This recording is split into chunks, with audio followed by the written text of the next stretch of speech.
All That's Left is made possible by our Patreon supporters.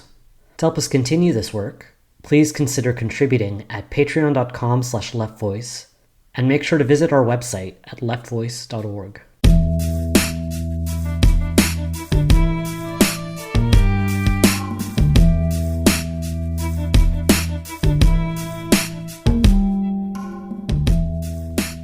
Welcome to All That's Left, a podcast from Left Voice. My name is Oden. On this episode, I'm talking to Lee and Tatiana Cozzarelli, who are both educators and writers for Left Voice.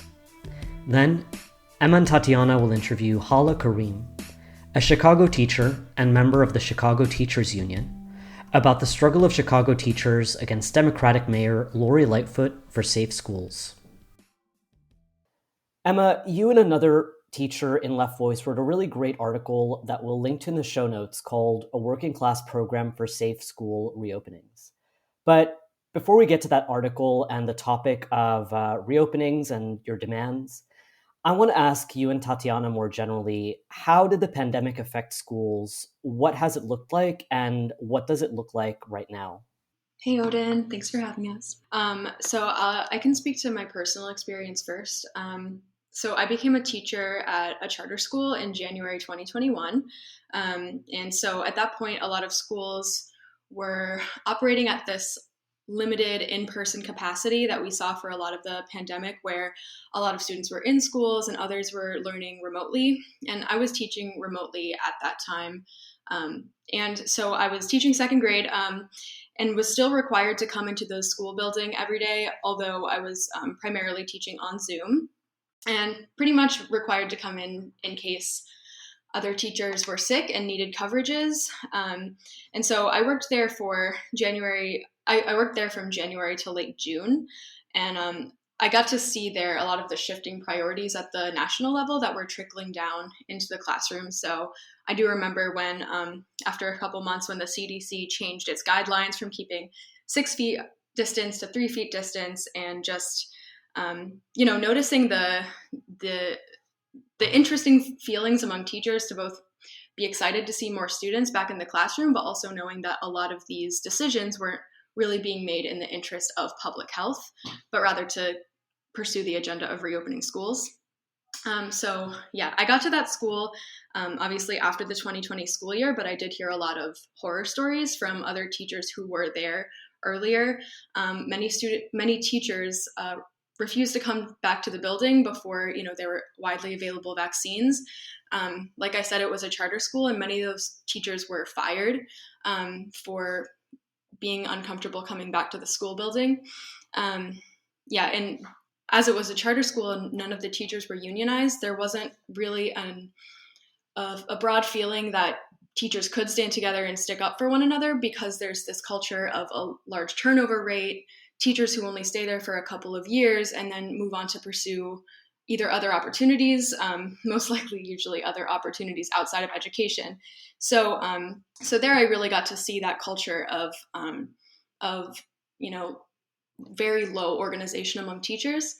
And that ultimately helped me decide that I did want to work in a public school. So since the fall, I've been working in a public high school in Brooklyn. And since then, it's been a different situation with the organization of teachers, but we've still been subject to the same national, state, district policies. And so, I started the fall school year during kind of the waning of the Delta variant. And there were a couple months there where things felt like things really were back to normal, just with masks. But with the rise of Omicron, obviously, we saw a lot of disruptions, which I'm sure we'll talk about a lot more.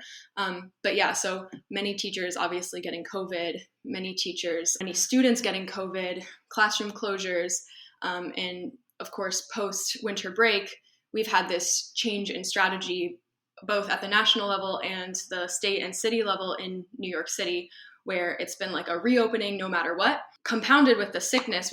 This is just like built on the massive teacher shortages, staff shortages, burnout, all kinds of problems. So that's what I've seen, but I'm sure Tati can speak to the broader level.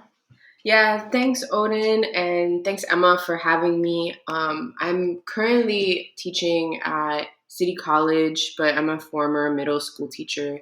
And I think to me, what the pandemic made super clear is that, the working class is essential and runs all of society. And we saw that. And at one point in the pandemic, people were, applauding how healthcare workers and essential workers.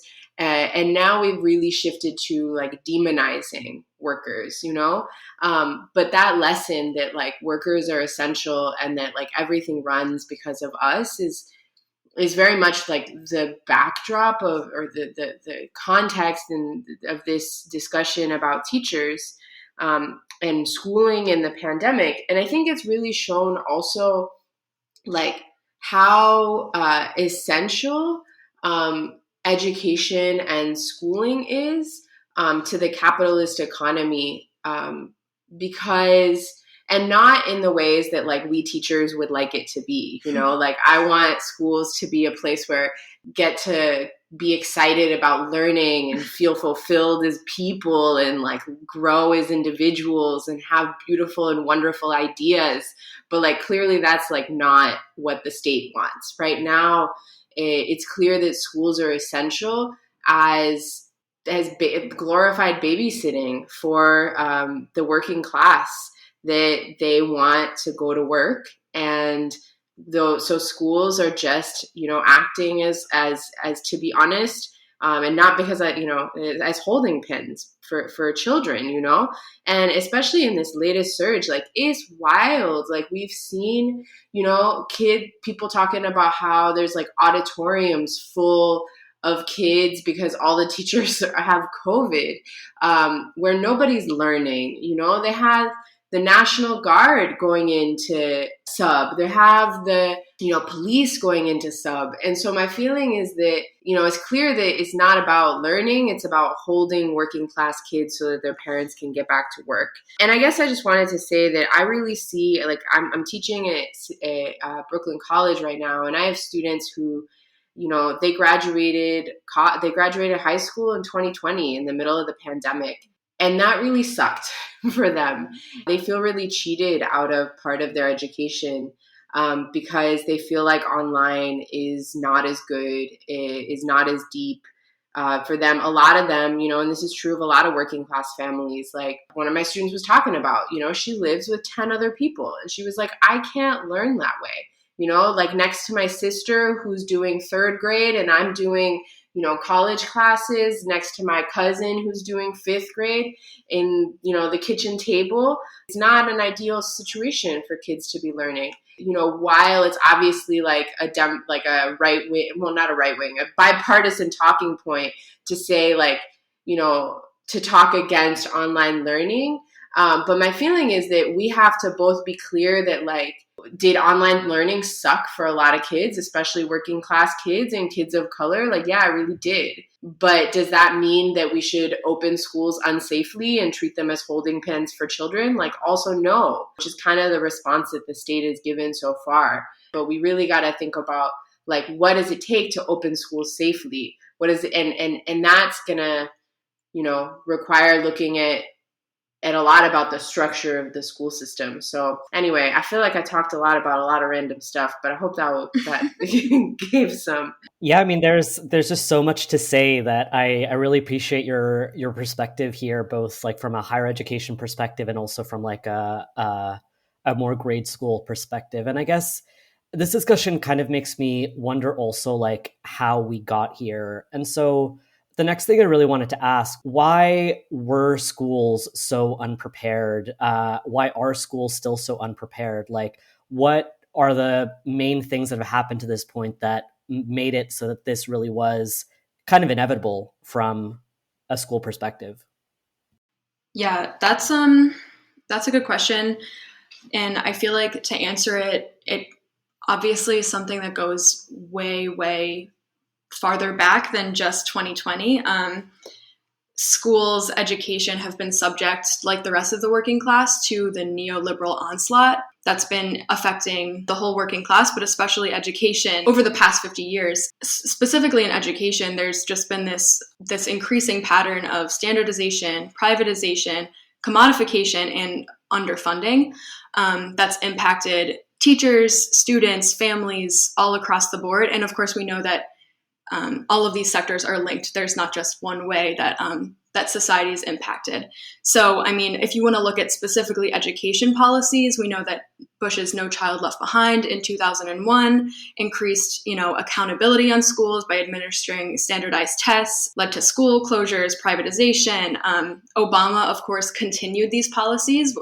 As we know, it's a bipartisan, neoliberalism is bipartisan. It's a capitalist project. And so Obama's Race to the Top program really coerced states to adopt charter school friendly laws and other mechanisms of privatization that we know are not only harmful to students for various reasons. Like we know charter schools have a terrible track record of being bad for students with disabilities, for example, but also against teachers and teachers as in unions. So charter schools are way less likely to be unionized, which means, like I said at the beginning, it's a lot harder for them to fight against a variety of attacks, whether it's low wages all the way to unsafe school reopenings that we couldn't have predicted back then. Regarding the underfunding question, this is something that is not, evenly distributed across the United States. So, I mean, there was a report in 2020 that indicated U.S. underfunds its schools by $150 billion annually, but especially school districts with high concentrations of Black and brown students are way more likely to be underfunded than majority white schools. And this directly comes from the impact of segregation. I'm sure people have heard these statistics before, but the segregation levels in schools now are worse than they were 50 years ago. It's a major reason why there are so many disparate impacts, not only in educational, I guess you can say outcomes, although I'm not really sure if I love that language, but also health impacts from the pandemic. So all of these factors working together that go across education, housing, healthcare, all of these work together that have really led to schools being underprepared. I could talk about unions, but I feel like Tati, you might want to talk about that too. So cool. I'll let you go ahead. No, yeah. And I think just to build a little bit on what Emma was saying about schools being underfunded, in 2018, I got to travel to Oklahoma during the Oklahoma teachers strike, which was, a week and a half long. And it was really amazing because the teachers actually, because of the West Virginia strike, the teachers got a raise without having to go on strike. The government was like, okay, don't go on strike. Here's more money. But the teachers actually decided to go on strike anyway, because they wanted to raise the budget for the education budget for the state, which hadn't been raised in 10 years. So basically from 2008, during the economic crisis, to 2018, there hadn't been an increase in the education budget at all. And actually there had been cuts to the education budget. And so the teachers were like, nah, we're going to go on strike anyway, not because of our, wages, but because we think that, we should raise the education budget. And just to give an example, y'all, in Oklahoma, I think it was 1/5 of the school districts were only having school 4 days a week because the state said that they couldn't afford to open schools the 5th day. That's the level of austerity that's been going on in schools. A school in the United States of America, the richest country in the world, says it can't afford to open schools on the 5th day, which again, just highlights how much bullshit it is when they're reopening schools is about children, when the capitalists say that. And it's that's such bullshit, because you know what, in Oklahoma, they couldn't afford to open schools 1 day of the week, and you were A-okay with that, So I think it's just part of a systemic underfunding of schools. We look at, Detroit teachers had a sick out a few years ago, where they were talking about how there was mold on the walls and about how their classrooms were overcrowded. And Obviously, we're talking about Detroit. These are like overwhelmingly Black kids that, have this experience. Talk about like Los Angeles when the teachers went on strike, when they were saying like, you know what, like we cannot teach 36 kids in a classroom. Like that's too many children. I don't care how, like there's no way you can be a good teacher to that many children. Like it's just not a thing that's possible in my opinion. So I think we've been looking at, decades of austerity and cuts and privatization of schools with bipartisan rhetoric that really demonizes the teachers and really demonizes kids and families of color. Both of those. On one hand, during the Obama administration, for example, they fired every single teacher in the Central Falls School District in Rhode Island. Every single teacher, because they said, like, you all are failing the kids, so it's your fault that, the test scores are low. We're going to fire all of you. And the Obama administration supported that. They ended up getting their jobs back, but that's it. There's just a bipartisan attack on teachers and saying, it's the teacher's fault if schools are failing. It's not a question of funding. It's not a question of class size. It's a question of just bad teachers. Or it's a question of, as we know, like a real demonizing of working class families and families of color, right? Saying that, like the parents aren't helping. I remember a State of the Union speech that Barack Obama gave where he said, the real problem is that the parents need to sit down at the kitchen table with their kids to do their homework, which like sure is like a nice thing. But you know what, like as the president of the United States, it's not a question of, putting it on families, working class families. It's about increasing funding.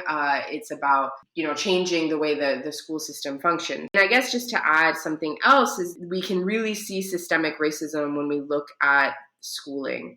At a school system that has been primarily funded by property taxes. But if we think about the post-World War II period when there was like explicit policies from the federal government that helped with the GI Bill that helped, particularly white like soldiers buy houses in the suburbs. Like there's a very like one-to-one, a timeline, where we can look at, systemic racism, redlining connected to property taxes, connected to, systematic underfunding of public schools, which have been funded by property taxes. All of this is just to say that I think schools have been systematically underfunded. There has been a neoliberal onslaught on education that's been bipartisan. Kids of color and working class kids are the primary like victims. Yeah, I think you brought up some really important points. And I mean, something especially that I think we really need to emphasize is the fact that the austerity in education and this kind of neoliberal consensus generally has been bipartisan. So, of course, like you said, there's been demonizing rhetoric both from Democrats and from Republicans. I mean, one, I think, very telling example is that the Obama administration, for example, they actually held a screening of this documentary called Waiting for Superman, like a screening at the actual White House. And Waiting for Superman is basically just this like teacher bashing documentary. So in addition to rhetoric, though, I mean, it's also the fact that like Democrats haven't prioritized funding for education. Democrats have like presided over all of these cuts to funding in education. And I mean, here in like blue, heavily Democratic New York, where the three of us live and where we're recording from right now, we have one of the country's most segregated school systems. So I think this is just a really important point to that you guys brought up. And I think you guys already brought up some of the really key issues around reopening, or should I say some key like catastrophes around reopening, like children being crammed into auditoriums and these images we see of like literally like cops being, quote unquote teachers in classroom and things like that. I was wondering, though, if you could talk a little bit more about the capitalist logic behind these reopenings, and specifically, like, why is it that capitalists and like the government and like the bipartisan states and things like that, why are they so thirsty to reopen schools even though they are not ready? Yeah, I feel like there are a couple layers to this, many of which I'm just uncovering myself, but the The first one is something that Tati spoke to earlier about schools serving as glorified, can I not say that word? Glorified daycare centers for workers to drop their kids off during the day. While, their parents' labor is just like exploited for profit. And so this kind of plays into a larger crisis that has been happening for a long time, where it's no longer possible for a family to support itself with just one income, and which makes it really hard for society to run in the way that I think it's been able to in the past, not for any like good reason necessarily, but simply because in the context of neoliberalism and cuts to public services, cuts to all around, plus decreased wages have made it essentially that you need two incomes to make it work in general. So this has made it really, really hard for families during the pandemic to be able to deal with policies that will help for public health, essentially. So, for example, if a school needs to close down or a classroom needs to close down, if both parents, if there are two parents, are working, what is that child going to do? Like, who is going to stay home with the child? And so this means that a lot of families or a lot of parents, for example, are not able to go to work. So as we've said before, it's kind of like a daycare center for the working class. But then there's also this longer term strategy of keeping schools open. So while, yes, right now it's about getting parents back to work, it's also about the longer term goals of schools reproducing labor and kind of acting as job training programs so that the country can, or the state can, continue its economic growth. And there's also kind of like this geopolitical element to it as well, where I think a lot of capitalist leaders and politicians are worried that what might the impacts be in the future of a lot of students not actually being on quote unquote track to graduate at the time they're typically doing, while other countries around the world might actually be pursuing like different paths. So for example, it's not even just about the here and now. I think also there's like this larger looking toward the future element that capitalists are thinking of. Oh, we need to make sure that students are on track so that they can contribute to the long-term economic growth of the state. That's another thing that's a little bit confusing or hard to imagine, because of course we want students to learn. We know that school serves a major function for developing literacy and numeracy skills, which means that students are able to understand and critique and change the world. But then there's also this other way that capitalists look at learning, which is ability to produce more profit and more value for industry, for the economy. And so these two things are, I think they like to frame them as though they're related. Like, oh, well, opening schools, it's good for kids. It's making sure that they're learning, and we don't want to like have learning loss. But the concept of learning loss is very strange in and of itself, because you wonder like, well, what's being lost, and like, what is the real actual timeline of learning? And it really only makes sense if you think about it from a capitalist perspective of making sure that students can go to work. So anyways, I guess that's just like a little bit of a riff on the kind of larger strategy at play here. But yeah, I'd love to hear what you think. Yeah, and I agree with that. And the only other thing I wanted to highlight is that my feeling is that it's clear, I think, to everybody that the reopenings have been messy, a disaster. I don't know, like not good for teachers, not good for students, not good for families. And I think that it also really expresses the decades of both attacks, but also kind of rolling over by union leaderships that have allowed schools to become so systematically underfunded with very little pushback, that have for decades allowed really shit contracts to pass.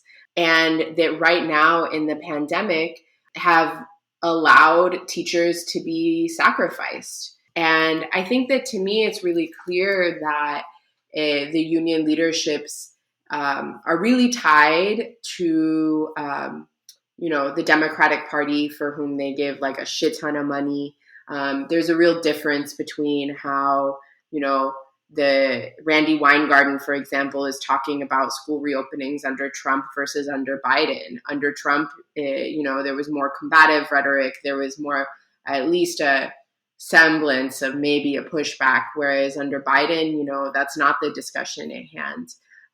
And so I think that, the way things have gone down, which is, I think anyone can see is really shitty, is also the responsibility of the lack of fighting unions, of union leaderships that have just completely been subservient to the Democratic Party. And as a result, like, teachers are leaving teaching in droves, and that's really a loss for our students and for our communities, that experienced teachers can't make it in these terrible conditions. And it's also the responsibility of the union leaderships that have refused to put up a fight. So I wanted to return to, Emma, the article that you wrote for Left Voice about the demands around safe school reopenings. What are the main demands that you put forward in the article? I would say some of the major demands have been, the ones that we've heard from teachers unions, from everyone, of course, about like more PPE, more testing, which have still been promises that are unmet. But we also really wanted to highlight some demands that go beyond that. For example, the major one that we think really guards the article is workers should be responsible for deciding when their schools are safe, not capitalist politicians. We've seen that these decisions have been made at this higher up level without any consideration of what's going on at the ground, and have really been dictated by capitalist priorities, when the real people who know what's safe, who are connected to the communities, are workers, are teachers, paras, counselors. Those are the people who feel the impacts at their individual schools, which actually might be different than other schools. And so the very first and most important thing that we put forward is that workers should be the ones who are organizing together and deciding when schools are safe. Another one is that every education worker needs a union. And I think based on the conversation we've had, this doesn't require too much explanation, but so much of this organization is really hard to do, just even in spite of the failures of the union leaderships. The ability to be organized in unions and to use our collective power and to withhold our labor is one of the major weapons that we have against capitalist attacks. And so one of our major demands is that all education workers should be in unions. Of course, I think these are like some of the two major ones that we wanted to highlight. Yeah, and just to add a few things, I think it's super important to highlight that, like, we want schools to be open, and we want them to be open safely. And so it's necessary that we fight for the conditions to open them safely. And if schools are closed right now, it's not the teacher's fault. It's the fault of the United States government that has done shit to address the pandemic, even though we're 2 freaking years in and we're all tired as fuck about this, okay? And so I think that's super important to just highlight that to begin with. If schools can't be opened, it's their fault. It's their fault because they still aren't giving out enough masks. And in fact, now they want to roll back the use of masks, right? Even though there's still 3,000 people, 2,500 people dying a day of COVID. It's their fault because there still isn't systematic testing of all the kids in schools. It's their fault because they haven't lifted the freaking vaccine patents that would allow the whole world, people around the world, to get the vaccine, which would then cut back on the possibility of new and deadly variants emerging. It's their fault. And so I think that's like the most important, that's like one of the things I really wanted to highlight. It's also their fault because there's overcrowded classrooms, and you can't have social distancing when you have so many kids in a classroom. It's their, and that's the result of, decades of neoliberal policies that have created these crazy class sizes and overcrowded schools. Ventilation, like in New York City, they freaking and skimped on getting quality ventilation. And so those are some of the demands that I think we need to be putting forward in our schools, making clear that like we want kids in schools and not for the reasons that the capitalists want, the way that Emma like kind of explained. We want kids in schools because we want kids to learn. We want them to hang out with other kids.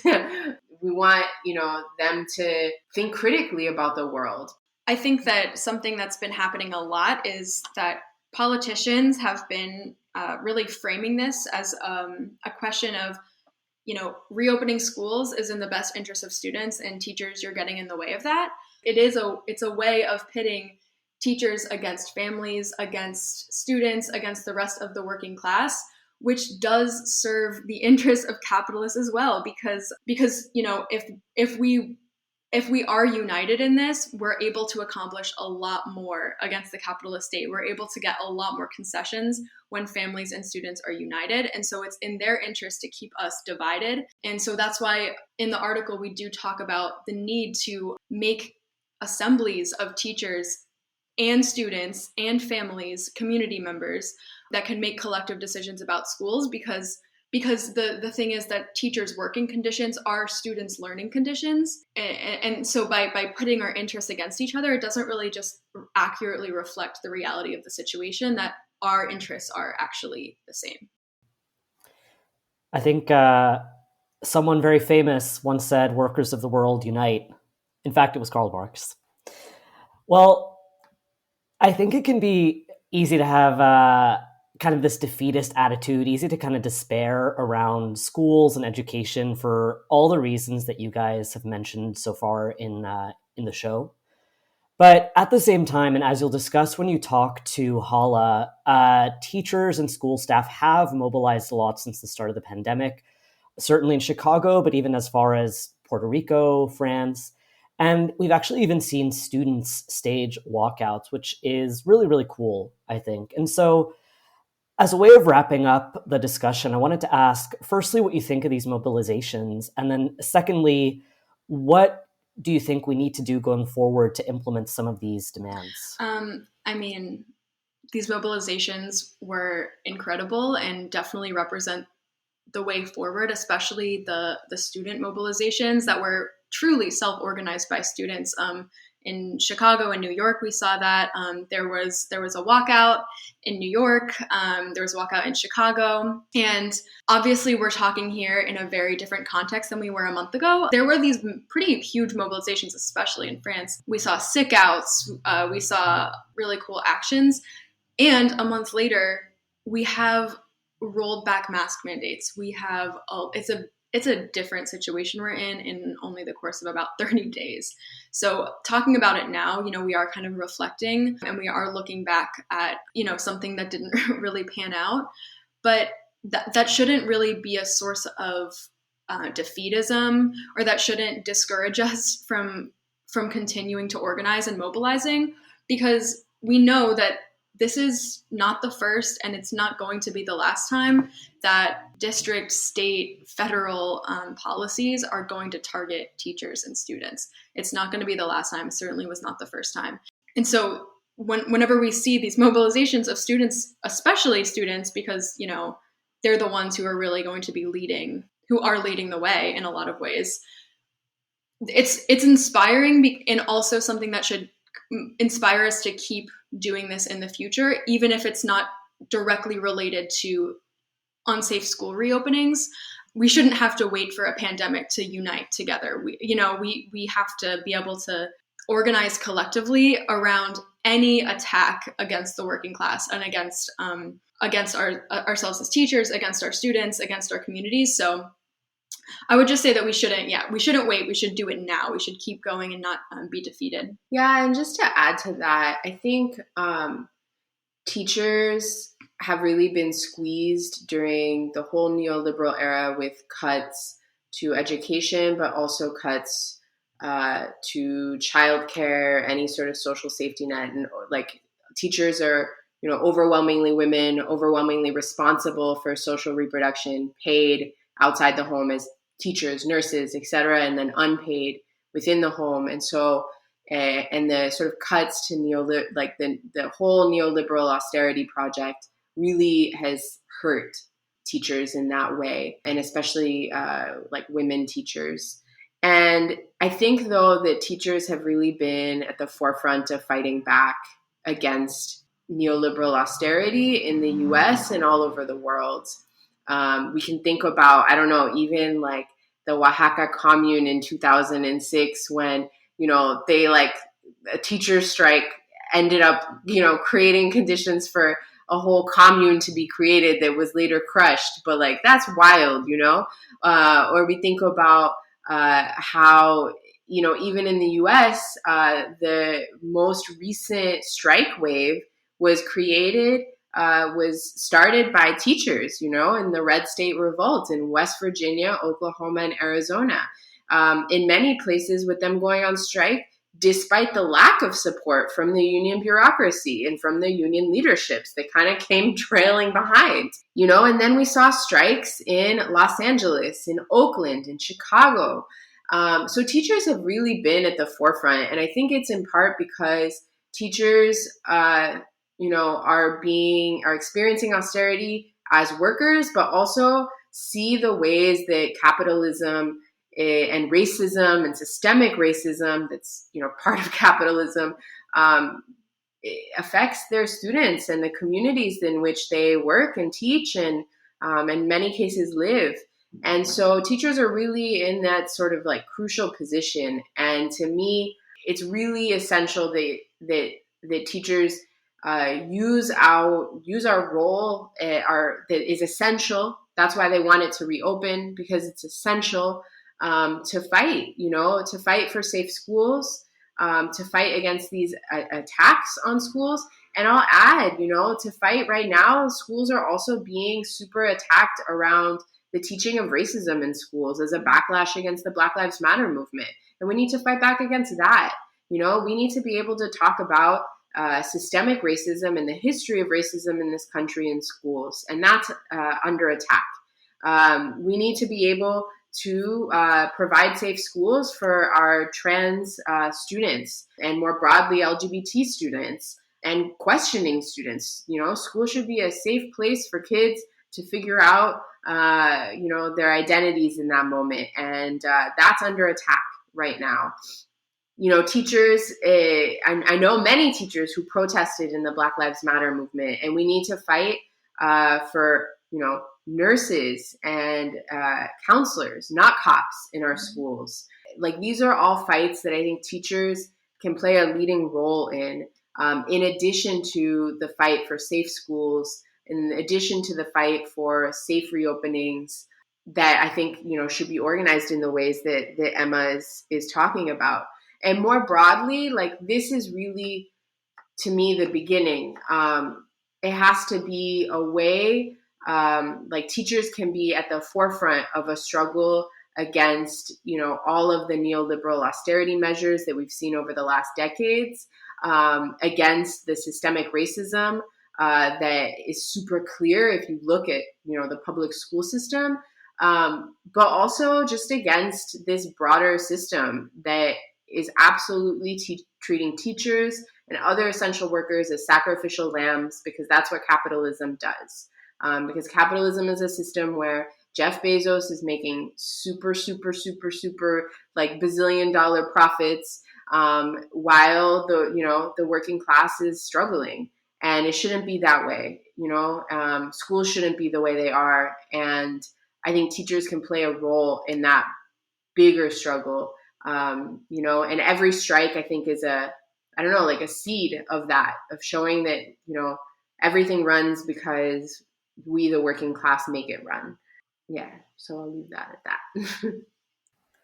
Yeah, I think that was really well said. I mean, although our focus today has been on education and school reopenings, the fact of the matter is that none of these issues, racism, capitalism, homophobia, poverty, none of these issues are isolated, and these are all connected fights that teachers and also other workers need to play a role in.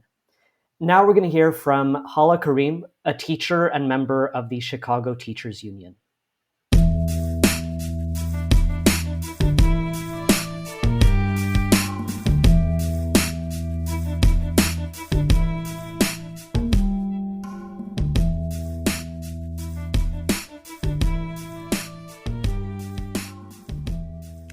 All right, so we are sitting down with Hala Karim, a teacher in Chicago.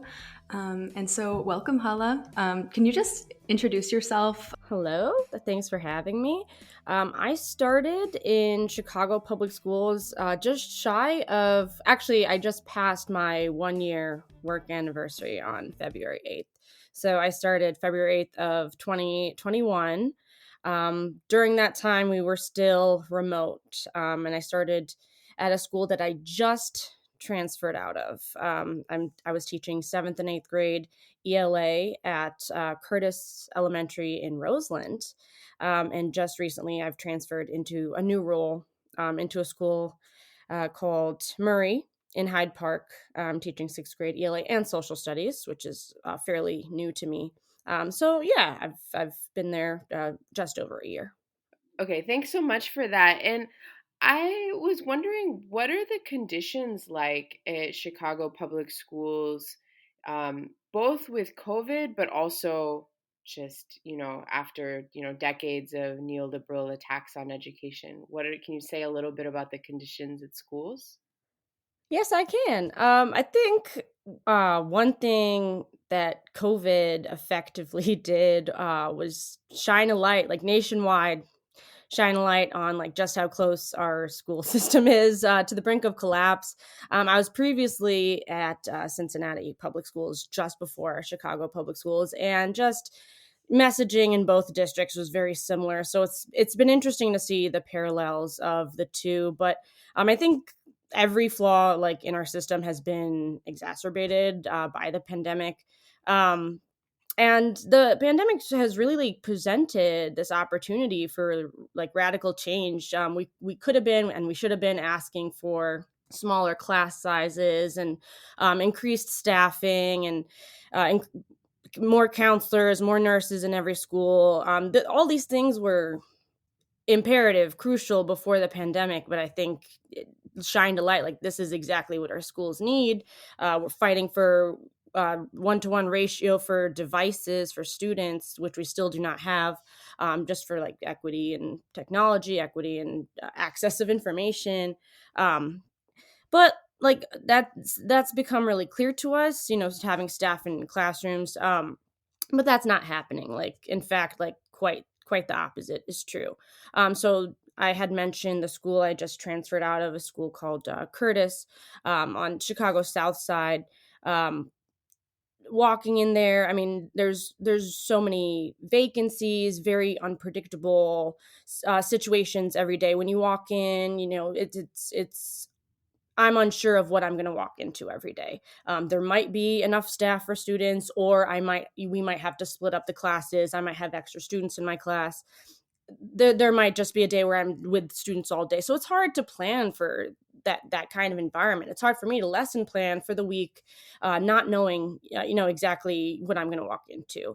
And they asked us to be so flexible, and we have been. We've been entirely flexible to all of this, way more flexible than we probably should have been. But in return, they're not being flexible. Like my admin's not being flexible with me on my evaluations. My evaluations continued as if it were a normal school year. And I had to like have a sit down with my administrator and mention, like, she asked me if there's anything I wanted her to consider. Just consider that there's a pandemic that is ongoing, and students are socially and emotionally in a very different place than they were a couple years ago, as are we. So those are just a couple of things that have been going on. But like our students, they're on edge with each other, they're on edge with us. I think the pandemic trauma is very real. They're seeing their family members get sick, and they're watching society as a whole just completely fail them. So yeah, it's been really tough. And as far as As far as like COVID mitigations are concerned, it varies wildly from school to school. I just mentioned I've transferred into a new position. So just being able to juxtapose the two has been wild.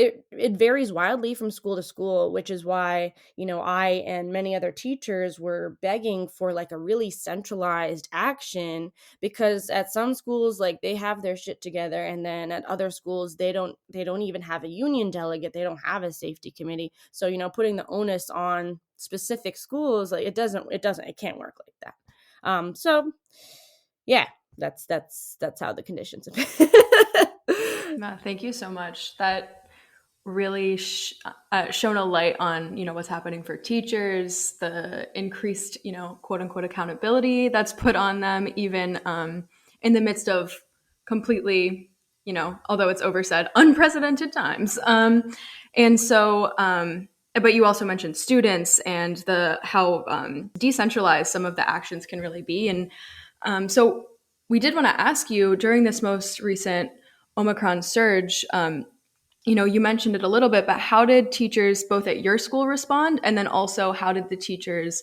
citywide in Chicago respond? Could you tell us a little bit about that struggle? Yeah, absolutely. I think, before the Omicron surge, things weren't great, right? Before the pandemic, things weren't great. And then, everything just kind of blew up. And like, as I had mentioned, like, we really haven't had staff in our buildings. Classrooms were being arbitrarily flipped. At my school, I we're not being done with fidelity. Like, the testing hasn't been done with fidelity. So my suspicion is that the case numbers are higher than anything that's been reported, and that's what I keep hearing from multiple teachers. And like I said, vaccination rates are abysmal, testing is barely happening. So this year has like really emotionally tested us all.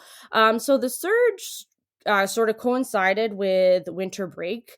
And it was scary just because of all the uncertainty happening around it. Like, people who are double vaccinated plus a booster were still testing positive for Omicron, and they were getting really sick. I know people were throwing around the term mild, but people are getting very sick. And long-term COVID is real, but it was super transmissible. And again, we didn't really know what was going on with it.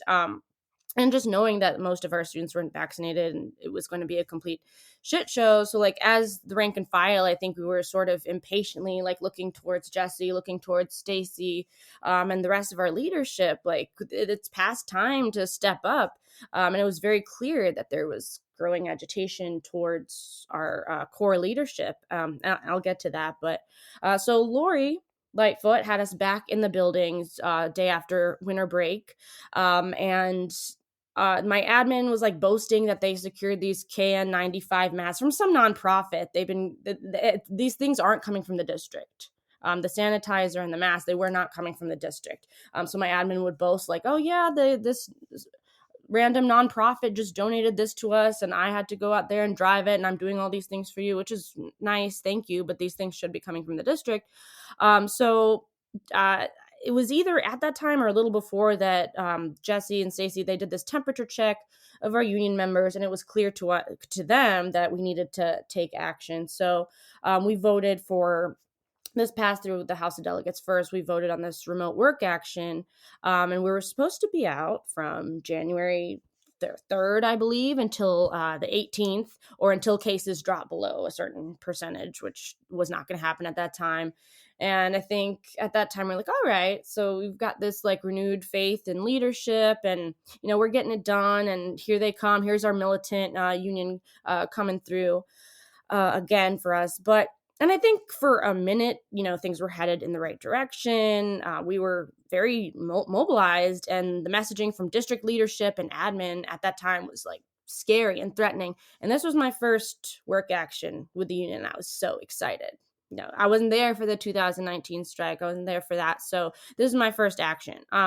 But many of us were like committed to doing this remote work action, which the district liked to call a work stoppage. Like, we did not stop work. We were working from home. We were recording everything. But at the same time, it wasn't a strike, right? There was confusion, and there was a little leeway there.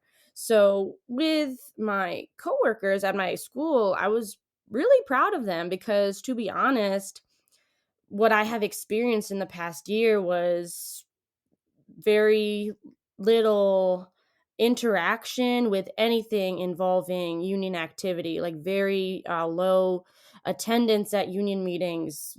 Nobody wants to be on the safety committee. Our committee that handles contract issues, these things aren't happening.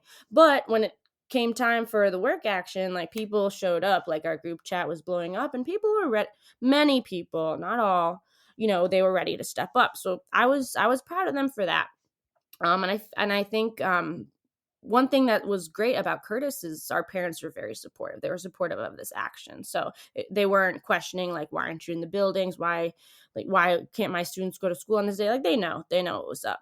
And even before then, when we were in school, attendance was abysmal. So, parents know when it's not safe to send their kids to school, unless their leadership is trying to convince them otherwise, So because it was not a strike, because it was this like work action, I think district leadership took that as an opportunity to divide us, and they did a pretty good job. It was a perfect dividing tactic. So our bosses are saying, all you have to do is go into the building. Students aren't even there, so all you have to do is go in, clock in, do your work from school, clock out at the end of the day, and you're good. So they canceled school for kids so teachers could work in the building. So people started going in. So day one, I think most of us were unified. Then people started trickling in. And I noticed, like, in our school group chat, a few people started getting quiet, right? They're like, I need my paycheck. I'm going to go in. Which, fair but unfair, like, don't scab, please. So I'm sure I passed by my school's parking lot on the day where we had our outside work action, and it was like half full. So I feel like a lot of those people were CTU members going in. 5 days into this work action, we had, different events. One of them I mentioned was like outside our schools to draw attention to our cause. There was a car caravan downtown. I wasn't able to attend, but I think it was a pretty decent turnout. People were mobilized. And at that time, like, Lori Lightfoot is getting terrible press because, like, news came out. She had, like, turned down all these offers for increased protections. Something with the park district, like, they had tried to require vaccination, or they tried to require masks, and she just, like, shut that down. So it felt like things were tipping in our direction at that time. Like, this is the day that it all went down. And on that day, we were energized. We were like, oh, this is actually happening. Like, we could actually, like, win these protections. But on that day, like, things went away just as quickly as they appeared. So my delegate was in the group chat saying there was an emergency House of Delegates meeting. But she also said that no vote was expected to happen, but stay tuned. And then in other group chats, people were saying, like, a vote was expected to happen to suspend our work action immediately and to accept CPS's proposal, which I hadn't even known there was a proposal or a counter proposal. But, the action was faltering due to a high number of people going back in the buildings. There was a couple schools where the admin was boasting that, like, 96% of their staff was coming back in the building. So House of Delegates, on the very day of our events, they voted to suspend the work action. We returned the next day. I was just so stunned and upset reporting to work that day, but I did. And then students returned the day after that. After all of that, then general membership was going to vote on this offer. And I watched the webinar with Jesse Sharkey, Stacey Davis Gates, the rest of leadership highly encouraging us to accept this offer. I mean, they look so defeated. And I do believe that they are going to eventually, like, regret their wording choice that we keep hearing from them. And this precedes me. So, like, this kind of stuff keeps happening. So it's not what we deserve, but it's the best that we can get right now. Lori is so tough to fight with, but this is the best we can get for now. But the proposal got us, like, next to nothing. Some extra masks, which, again, I have not seen a mask that has come from the district yet. Also, all of this should have been coming, like, way from the beginning of the year. But also with that came extra responsibilities for these safety committees, which to this date this is a volunteer position. They do this on their own time. They're unpaid time. There's no extra stipend. So safety committees are the ones who need to decide like when it's appropriate to flip classrooms, etc., and like meet with admin and all that. And God bless anyone who volunteers to do that. At my current school, I'm not in that role, but to this day, it's unpaid, right? So our membership was frustrated. We were already back in school and the kids were back. So although I voted against this, and although every single person, my coworkers and just my circle of friends, everyone I know voted against this, but it passed. It barely passed. It was like a 55% voted yes, I think. So since then, I think our membership has just gotten very frustrated, and they're pointing their frustration towards CORE, rightfully so in some ways. I think it's rightfully so. But a lot of people are searching for these alternate paths. Unfortunately, when things like this happen, some people decide to take a more reactionary stance. So there is this members first caucus, which is exactly what it sounds like.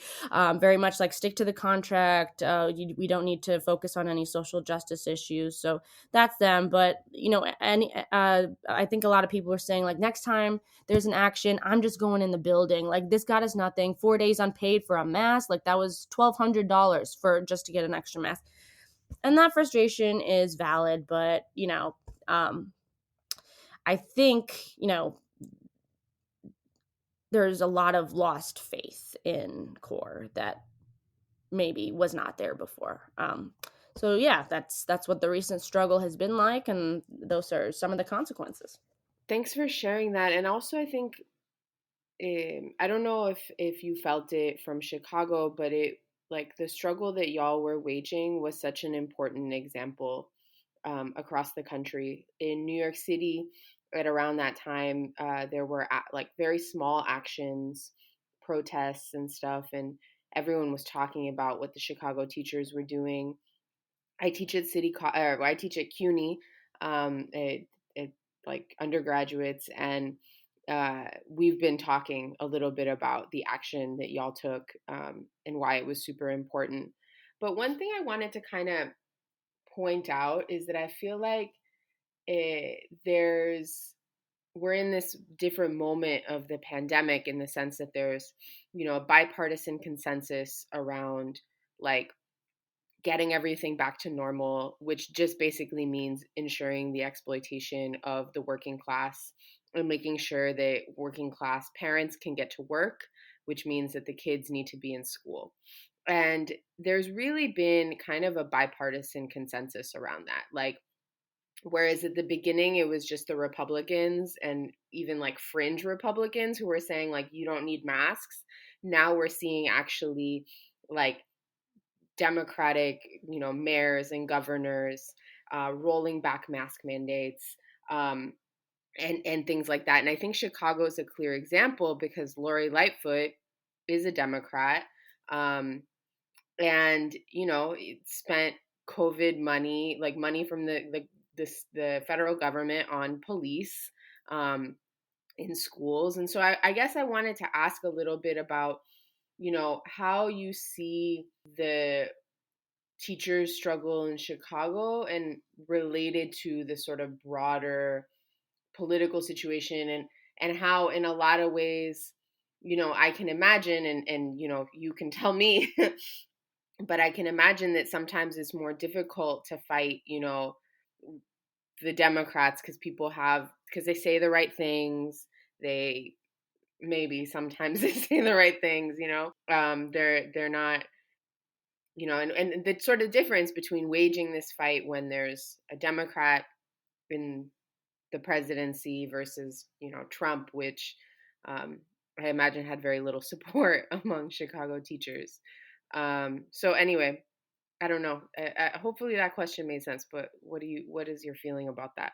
Yeah, I completely agree with all of that. And it's been so frustrating to see as a person, as an educator who does not align with either party, to see how easily AFT and Randy Weingarten and all the unionships kind of move in the direction of that rhetoric.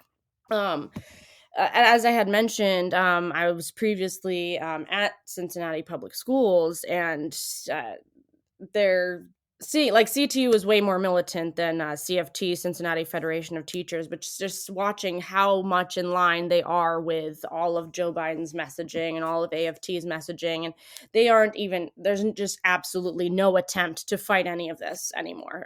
They might like tweet out some kind of disappointment with the school board, but the fight is done. Right. With Trump, it was very easy to say we're unvaccinated and you're trying to send us back to schools, and you don't want students to have masks, and a lot of those things are still happening. Like, a lot of our students are still unvaccinated.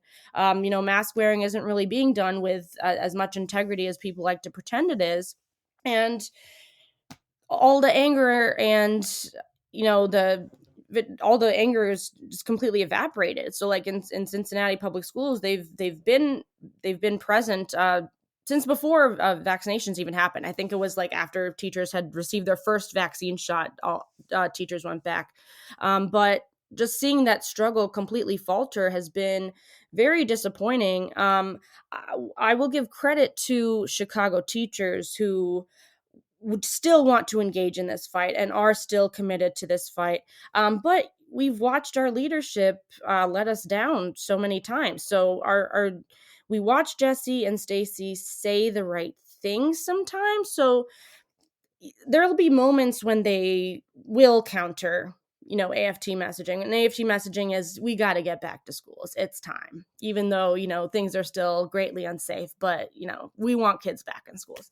And sometimes they'll say the right things, but the action does not go along with the wording sometimes. So I think at this point, it's clear that CORE may not be, delivering on the goods, so they can say the right things, and that feels good for a second. Like I said, we were mobilized, we were ready to fight, and that fell flat on its ass really quickly. So I think, honestly, there's an upcoming election in just a few months, and Jesse is not running. He's stepping down. Stacey Davis Gates she's a strong candidate. People know her, but she does fight back to the left a little bit, and I don't think that's going to serve her very well in this election.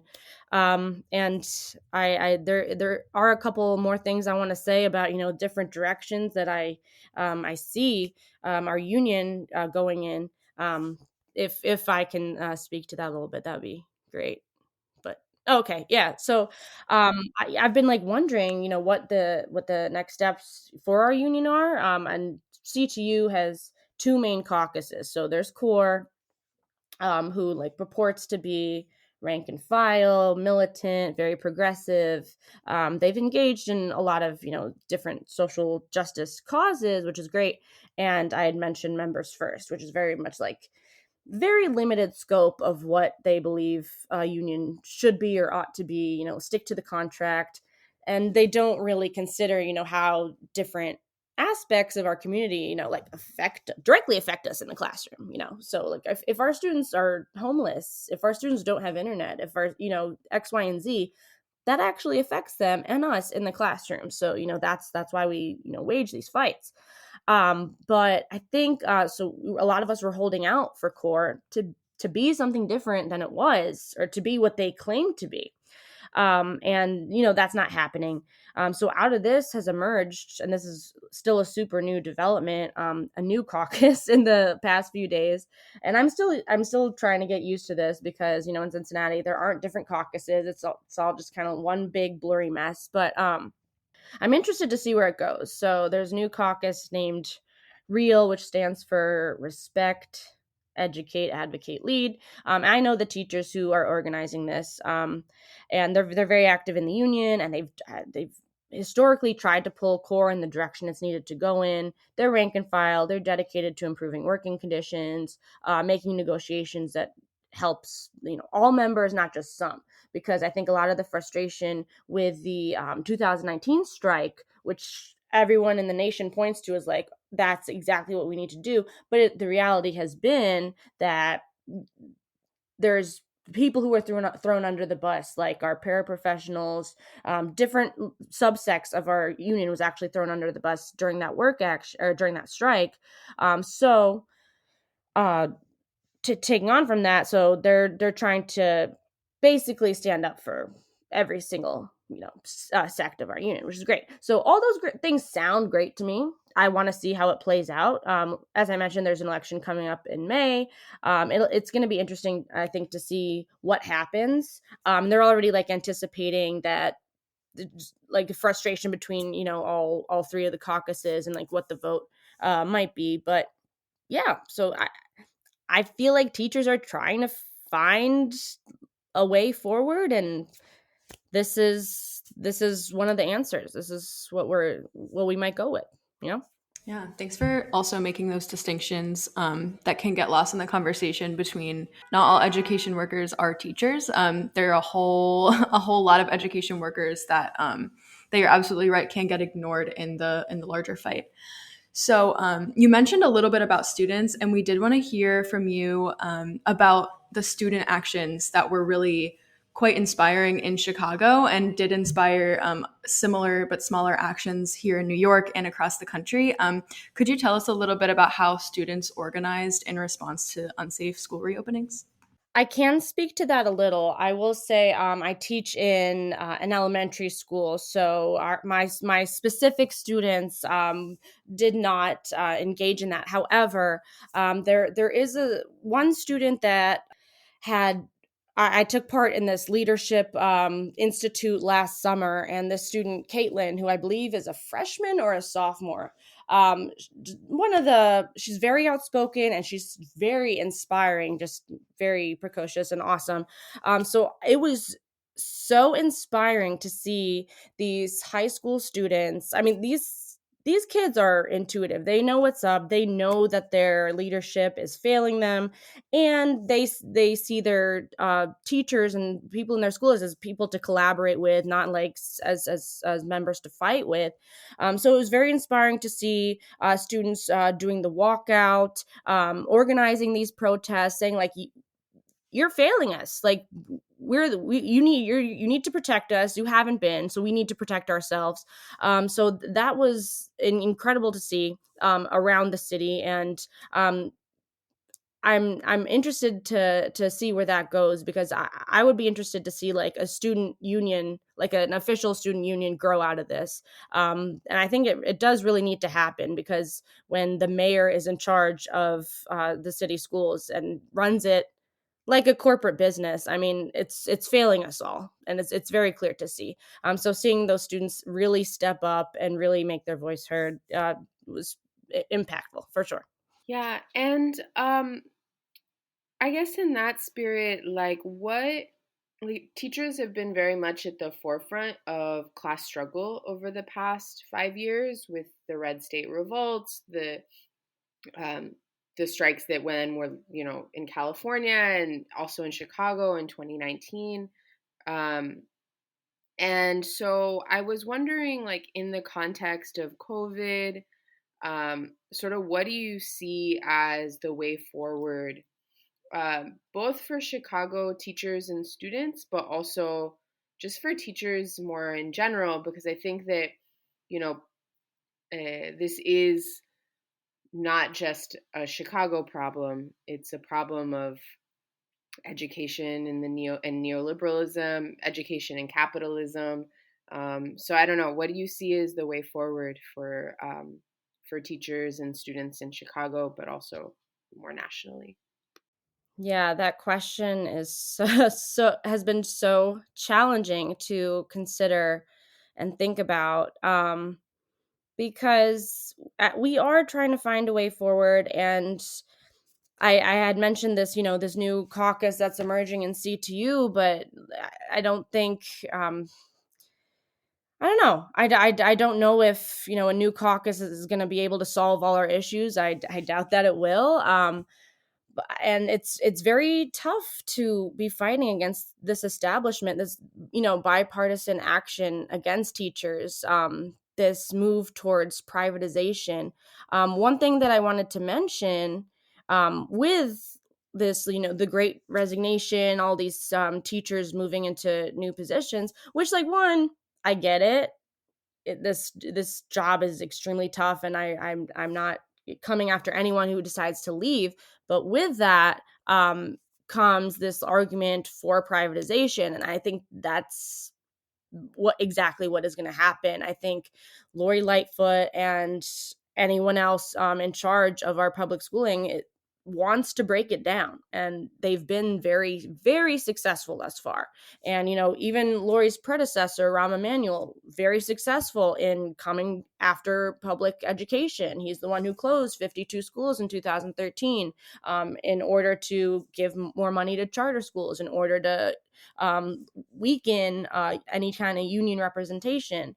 So knowing that is happening, and knowing that's the direction that I think schools are going in, it's so challenging right now to see a way forward. I mean, I can try to remain hopeful, and I do, but I don't have a concrete answer to that, other than working with the union and trying to improve our solidarity. Those things need to happen, but how? Like, it's nice to say in theory, but like, how does that actually happen?